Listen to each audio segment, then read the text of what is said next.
सरगुजा में आजादी के बाद पहली बार जिला कांग्रेस भवन स्वतंत्र रूप से बनकर तैयार हो चुका है और अब तक कोठी घर में जिला कांग्रेस का कार्यालय संचालित होता था, जो सरगुजा महाराज यानी कि टीएस सिंहदेव के कैंपस में था।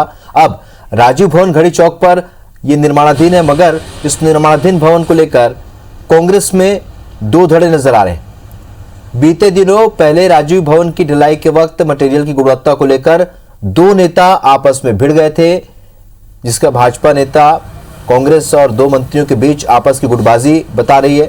तो इधर कांग्रेस गुटबाजी से इनकार कर इसे कार्यकर्ताओं की उत्सुकता और उत्साह बता रही है। वहीं इसे लेकर अब भाजपा ने कांग्रेस पर तंज कसना शुरू कर दिया है।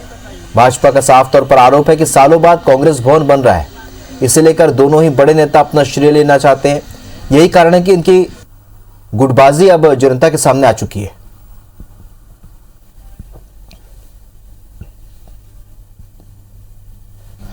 जब शुरुआत में ही इतना विवाद और आपस में तनाव है, तो जिस दिन ये भवन बन के मूर्त रूप लेगा, न जाने कौन कौन से कांड अभी शहर की जनता, सरगुजा की जनता और यहाँ के लोगों को देखने को मिलेगा आगामी दिनों में।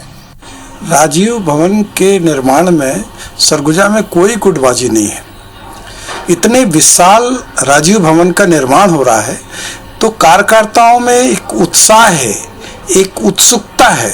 उस उत्साह और उत्सुकता को गुटबाजी न माना जाए। सबके लिए बहुत तो सौभाग्य की बात है कि कांग्रेस कार्यालय पूरे प्रदेश में बन रहे हैं। राजीव भवन कहीं कुछ गुटबाजी नहीं है, कहीं कोई झगड़ा नहीं है, सब एक है और सब लोग खुश हैं कि उनके लिए कार्यालय बन रहा है। राजीव भवन के निर्माण को लेकर बीते दिनों में बात चल रहा था और अब भाजपा का इस पे आरोप है कि आपके और मंत्री अमरजीत भगत जी के बीच कुछ गुटबाजी चल रही है। वास्तविक स्थिति क्या है? वास्तविक स्थिति आप सबको मालूम है। अभिषेक सोनी हमारे सहयोगी और ज्यादा जानकारी के साथ इस खबर पर सीधे हमारे साथ इस वक्त जुड़ रहे हैं।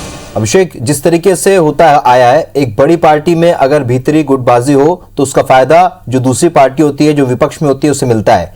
यहां भी कुछ ऐसे ही देखने को मिल रहा है। दो कैबिनेट मंत्री हैं सरगुजा से और कई बड़े नेता, लेकिन अब जो गुटबाजी है उसे किस तरीके से देखा जाए? कांग्रेस भवन के आड़ में क्या दो गुटों में बट रही क्या कांग्रेस?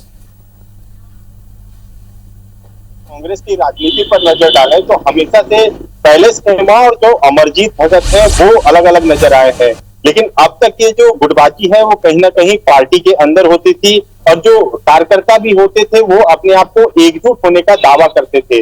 मगर जब राजीव भवन बन रहा है, मैं आपको बताना चाहूंगा कि सरगुजा के इतिहास में पहली बार जो कांग्रेस का कार्यालय है वो पहले से बाहर आया है और घड़ी चौक जो कि अंबिकापुर का हृदय स्थल है, वहां पर इसका निर्माण कराया जा रहा है। राजीव भवन बन रहा है और करीब 3 मंजिला जब इसकी ढलाई हो रही थी, तब जो विवाद कांग्रेस के लोगों के सामने निकल कर आया था वो आम जनता तक भी पहुंच गया है और अब विपक्ष इस पर हमला बोल रहा है। हुआ कुछ इस कदर था कि जब तीसरी मंजिल की ढलाई हो रही थी तो जो अमरजीत भगत के खेमे के लोग हैं, जो कार्यकर्ता है, वो मौके पर मौजूद थे और ऐसा कहा जाता है कि जो सप्लाई था वो भी इसी खेमे के लोग कर रहे थे।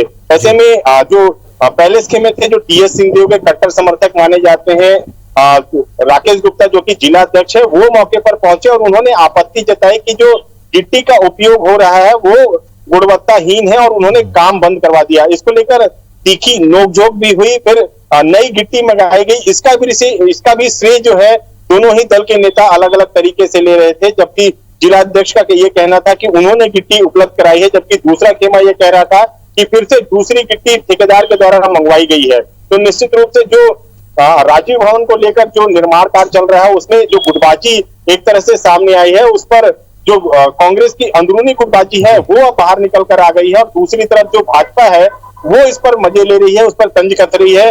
भाजपा का साफ तौर पर यह कहना है कि सरगुजा में दो मंत्रियों के वर्चस्व की लड़ाई है और जो राजीव भवन का निर्माण हो रहा है उसमें जो दोनों बड़े नेता हैं वो अपना अपना श्रेय लेना चाहते हैं।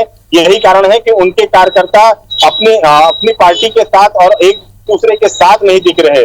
दूसरी तरफ जो प्रदेश जो यहाँ पर उपाध्यक्ष हैं उनसे हमने बात की, उनका ये कहना था कि ये गुटबाजी नहीं है बल्कि जो कार्यकर्ताओं में उत्साह है और जो भवन बन रहा है उसको लेकर जो कार्यकर्ता है वो बेहद उत्साहित है। तो निश्चित रूप से जो ये पूरा राजीव भवन निर्माण को लेकर एक तरह से गुटबाजी सामने आई है, उसको पहली जो कांग्रेस है वो दबाने की कोशिश कर रही है और ये बताने की कोशिश कर रही है कि सभी कार्यकर्ता हैं, कांग्रेस के कार्यकर्ता हैं, वो एकजुट है और कोई भी गुटीय राजनीति सरगुजा में हावी नहीं है। लेकिन दूसरी तरफ जो भाजपा है वो इस पर लगातार तंज कस रही है। अभिषेक, बहुत ही संक्षिप्त में जानना चाहेंगे, क्या ये गुटबाजी जो है केवल राजीव भवन के निर्माण तक ही सीमित रहेगी या इसका रिफ्लेक्शन, इसका प्रभाव आने वाले समय में भी दिखेगा पार्टी के भीतर?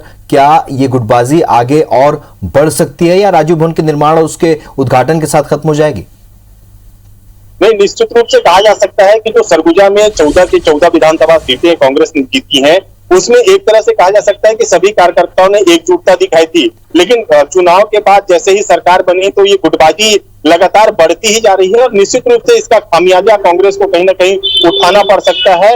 और ये गुटबाजी सिर्फ राजीव भवन तक की बात नहीं, ये तो एक नमूना है कि किस तरह से जो कार्यकर्ता है वो खुले तौर पर एक दूसरे पर आरोप प्रत्यारोप कर रहे हैं। लेकिन आगे भी इस तरह की गुटीय राजनीति जो सरगुजा कांग्रेस में देखी जा सकती है। चलिए, तो ये काफी नुकसानदायक हो सकता है अगर आगे भी गुटबाजी हावी रहती है और दो बड़े नेता के जो समर्थक आपस में इस तरीके से भिड़ते रहेंगे तो जाहिर सी बात है कांग्रेस एक बार फिर मंथन करना होगा कांग्रेस को। इस चर्चा के लिए बहुत बहुत शुक्रिया अभिषेक आपका।